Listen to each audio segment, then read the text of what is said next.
Thanks for all of your amazing feedback on the Dealing with Dickheads film. The reason I'm revisiting it is a lot of you made some incredibly valid points which I'd like to address, and I feel that my diatribe was somewhat unbalanced. First is, I don't think all directors are dickheads by any means. An incredibly talented group of people who have very difficult jobs. Also, that guy I referred to as a colossal cock is not Chris Nolan. I have on very, very good authority that he's a stand-up guy and clearly incredibly talented. I also have some friends who have offered up a slightly alternative viewpoint from my somewhat feeble stance. More from them later. But the first comment I'd like to address is that of me using the label dickhead, and that is kind of adopting a binary viewpoint that ironically is often adopted by the very types of personality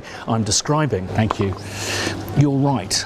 The use of the label dickhead is to belittle something that I believe is a serious condition. Grandiosity with expectations of superior treatment from other people, fixated on fantasies of power, success, intelligence, attractiveness, self-perception of being unique, superior, and associated with high-status people and institutions, needing continual admiration from others, sense of entitlement to special treatment and obedience from others, exploitative of others to achieve personal gain, unwilling to empathise with the feelings, wishes and needs of other people, intensely envious of others, and the belief that others are equally envious of them, pompous and of an arrogant demeanour. Donald Trump, right? Wrong. This is one of those rare points where I request you read the fucking manual. What I've just read out is the DSM-5's criteria for a condition known as NPD, Narcissistic Personality Disorder.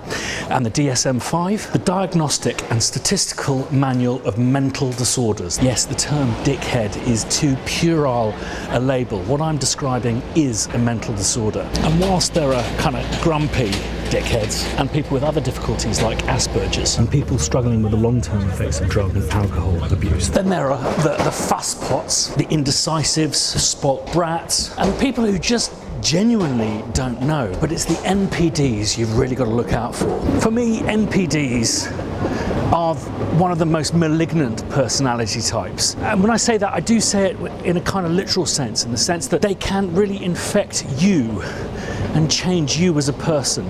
It can take a long time to recover from the effects of an NPD. But also, the entertainment industry is absolutely fucking bunged to the rafters with them. Narcissists. And how do you spot them? Well, sometimes the tells are obvious. Sunglasses indoors, feet up inappropriately on tables. I've actually had one guy do that stance with the foot up on a chair. That can be a sign, but sometimes it's very, very difficult to tell. You know, it requires a lot of charm to become that lofty position of being a director, but it also requires a total lack of empathy in order to be a complete arsehole. I have a simple test that I always run, and that is, if you go into a meeting feeling good about yourself and you come out feeling terrible, and by that I don't mean like that meeting went badly, you come out feeling terrible about yourself, it's likely you've been the subject of a narcissistic attack. It sounds dramatic, and I guess it isn't really, not in isolation. It's a simple energy transfer. Your presence or conduct in that meeting has provided a narcissistic injury to the person who's a narcissist. And what they need to do is kind of rid themselves of that feeling of insecurity. So what they do is they simply project that insecurity onto you. It's over time that you've got to watch this, because narcissists work through the process of erosion. Next time you go into a meeting, you'll want it to go better. You'll want to feel better about yourself when you leave. So you work harder to satisfy that person's needs. You have to empathize harder than they're empathizing with you. You don't even know it's happening. It's like those houses next to cliffs. Suddenly you go, hang on a minute. You slowly feel unsure about things, less connected with yourself and the work that you're doing. And when you're talking to other people who are working with that same narcissist, you'll often find people going, yeah, Dave, he's really nice, isn't he? Really nice. And it's not until you finish the job, maybe weeks, months later, when you've gathered your own personality back about yourself, that you go, hang on, that guy was a complete dickhead. I have a theory, the myth of vampires, parasitic kind of relationship of people sucking the blood out of you, your soul out of you. I don't think vampires are an actual thing. I think it's based on narcissists, and I don't think that's a lesson we need to learn. We know inherently, don't hang out with vampires. So how do other composers put up with these characters? Is it just a question of developing a thicker skin so the fangs don't get in? Well, here's Trevor Morris. You know, I remember reading a quote from Jodie Foster saying that one of the reasons she felt that her career had such staying power was her ability to deal with colorful personalities. That quote always stuck with me. I just like the way she put it. And I think that it's true. I think that Hollywood, at least over in America, the movie business, is full of eccentric, colorful personalities. And being able to decipher them and read them and deal with them is part of the job. You know, I always say that composing is a craft, and craft requires tools, but also requires a toolkit. It requires experience, and part of it's learning how to deal with colorful personalities. In terms of actually walking off a job, I got close once, and I called my agents and said, what's the criteria here? And they basically said, listen, you don't want to quit. It's nothing good comes of that for your career, unless you're being physically or really verbally abused, in which case you can recuse yourself and your agent will back you up in the industry to the producers and other people like that. The other thing to think about too is if you're working with someone who's making your life difficult, chances are they're making other people's lives difficult too. So what I tend to do is look around my team and see who is in my corner. I mean, you did get hired, right? A music supervisor or a studio executive or another producer who's in the room or the picture editor, and say, hey man, you know, can I talk to you for a sec? You know, I'm doing the best I can here. I'm pouring my heart into the music. Obviously, we're not in a great place. Any advice from me? They may tell you how to help handle this guy's personality, his or hers. They might tell you that he's going through a divorce, and you know, who knows what this person is going through. So it is your job, though, to be able to manage it. So, you know, it's a thick-skinned kind of business. That's kind of how it is. I will say, I don't know if it's the Me Too movement or whatever, but for the better, I find those situations less common. I honestly have a pleasant working relationship with almost everybody I work with. And you know what, Trevor, thank you. I kind of agree with you. I do think things are getting better. I have a theory about this. I think there's this word that's used a lot, like the democratization of our craft. I don't agree with that use of the word. I think it's more the kind of it becoming more egalitarian. I think it leads to it becoming more meritocratic. Basically, you have to be better at what you do, and what you do, you have to do it better, if you know what I mean. I'm increasingly working with younger, amazing people who are where they are because they're brilliant at what they do, as opposed to who they went to school with. But when you are up against it, when you are having an absolute nightmare with someone, what do? Well, Drew, I think, may have some answers. Many years ago, I was working on a drama series, and there was one particular director on the series who was renowned for shouting at everybody about everything. And I was very proud of myself. I managed to get through the whole process without being shouted at once, and we had a really good relationship. And towards the end of that ep, he went off to LA to direct something over there, and I was dealing with the executive producer. And we pretty much finished. There was a tiny change. And I was distracted one day. I had a lot on, as you do, and a change came through. I made it, and because the director wasn't around, I sent it to the executive producer for his approval first. Big mistake. And I got a phone call from the director from America shouting at me saying, what do you think you're doing? Why would you send it to the executive producer first? You send it to me. Quite right. And actually, you know, he was a difficult person. You could argue that he was a dickhead. Personally, I think I was the dickhead in that situation. I should have understood the hierarchy better. I was a little bit green and I had a lot on, and when you're not thinking, you're just doing the work, you send things off. With hindsight, it was obvious. I should have sent it to the director first. So I would say my advice would be, make sure you understand who's in charge of what, who's important, who to prioritise, and you won't find yourself in situations where people are shouting at you. Let's stop you just there, Drew, for a moment. We'll come straight back to you. But now I'm not going to be able to compress how to deal with narcissists into an 11-minute YouTube video. But I do have just one kind of idea, which I think you touch on in a minute, Drew, and that is that narcissists, we understand, basically do not possess the ability to empathise. This is what makes their condition somewhat more sociopathic. They can do horrible things and not understand that could be possibly a horrible thing to do. But I think when someone has a blind spot like this, we can actually use empathy as a weapon. Another story I have is around the same sort of time, actually. I worked on a director who was pretty inexperienced, and we had a ridiculous schedule where we had to do 3 hours of drama across 3 weeks. We had a very, very limited time in post, about a week per episode, which is fairly standard for British drama once you get going, but we were just starting. And we had a really, really difficult edit, and the director was getting very stressed, and I am one of those people that I sometimes hold back a bit when I'm sending a cue. If I'm not completely sure that everyone's talking about the same thing, I might give you 90% of what I think the cue could be, because I don't want to work up 100% of the cue for you to go, I hate the whole cue.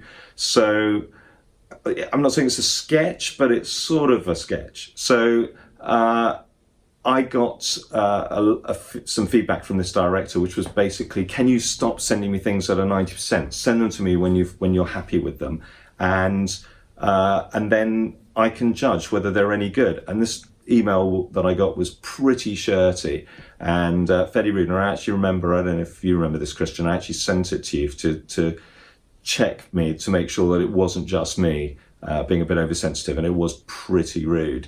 And it was incredibly demotivating. And so what I actually did was I went out for the day. I went shopping. I went into town and I went to Oxford Street and I wandered around and bought some stuff I didn't need and did nothing. And we were on a terrible, grueling schedule that meant working through the night. And, the last thing I could do was waste an afternoon.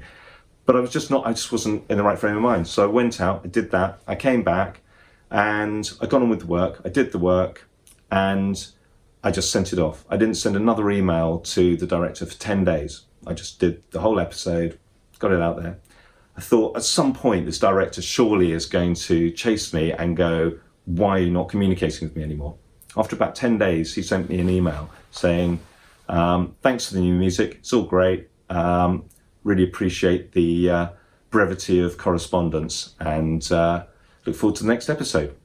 And I think that says a lot. Sometimes you're so entrenched in your own world and your own dramas and all the work that you've got to do that you have to appreciate that sometimes the director's got a lot of shit going on as well, and they just don't want to hear from you. They don't want your half-finished work. They just want the job done. And I learnt a lot from those two directors very early on in my drama career. And I don't make those mistakes anymore. I just get on with the work. They were both quite difficult, but I think there's a difference between being difficult and being a total dickhead. I'm very lucky. I don't think I've worked with any dickheads. Mostly when I'm in a room of people, I'm the dickhead. I get a bit over emotional about things. That's part of our job, is to react to picture, react to things around us and feel that emotion and then find a way of describing that musically and giving it back to the program. And I find, I have to control my emotional responses to things when I'm dealing with directors and other creative people and just see their point of view, which is quite easy to do once you get used to it. And that's exactly what I'm getting at, Drew. I mean, whilst your director may not have been a narcissist, I think what we learn from that is that empathy can be incredibly powerful, not only in trying to work out what a director wants artistically for their project, but also how they want it to be delivered, how they want to interact with us. If we can crack that code, I do think we're onto a winner. And where the weaponization of empathy is concerned, I'd say the first time I came across this was when I was interviewing someone, and I knew that basically the the act of agreeing with anyone provided a narcissistic injury to them.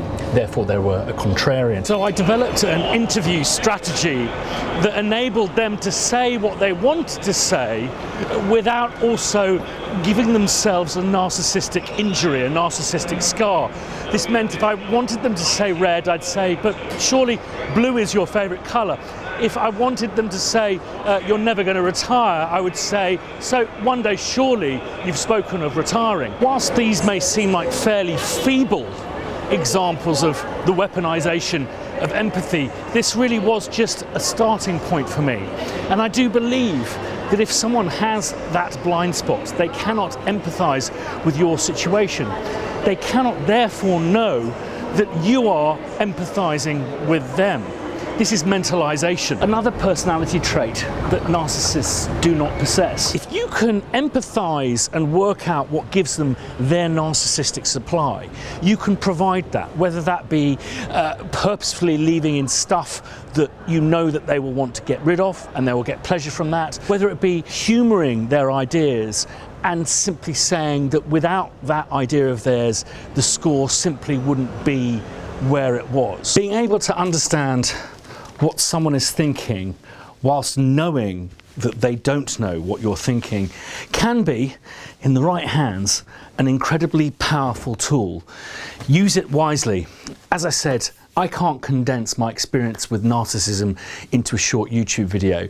In fact, some of you who've been following me from the beginning will understand that I've been wanting to talk about this since I set the channel up, and there's something that has really kind of held me back. So it's wonderful that the Dickheads film, linked below and above, has kind of allowed me to drag the subject of narcissism in, like kind of Indiana Jones with his hat under the thing that was shutting. So this is something I think I would like to continue with because I have studied cluster B personality disorders deeply, and I look forward to your comments on maybe experiences you've had with narcissists and how you've dealt with them, strategies that you've created. Please contribute to the comments down below. As I always say, if you're not reading the comments on this channel, you're not getting the true value of this channel and this community. Thanks to Trevor and to Drew for their contributions. Paul sent in a contribution, but I said to him, I'm not going to use it because he told a very funny story about a real cockhead, but it was really evident who that cockhead was. And I thought, you know, whilst it's fine for me to ruin my career through the lens of a GH5, it's not fair to expect Paul to make that sacrifice as well. So thanks to you, Paul, if you're watching. As always, if you like what we do, hit like. If you haven't subscribed, there's more narcissism stuff coming up if it's of interest to you. And if you want to be notified the next time I put a video up, just hit that little bell button. See you next time.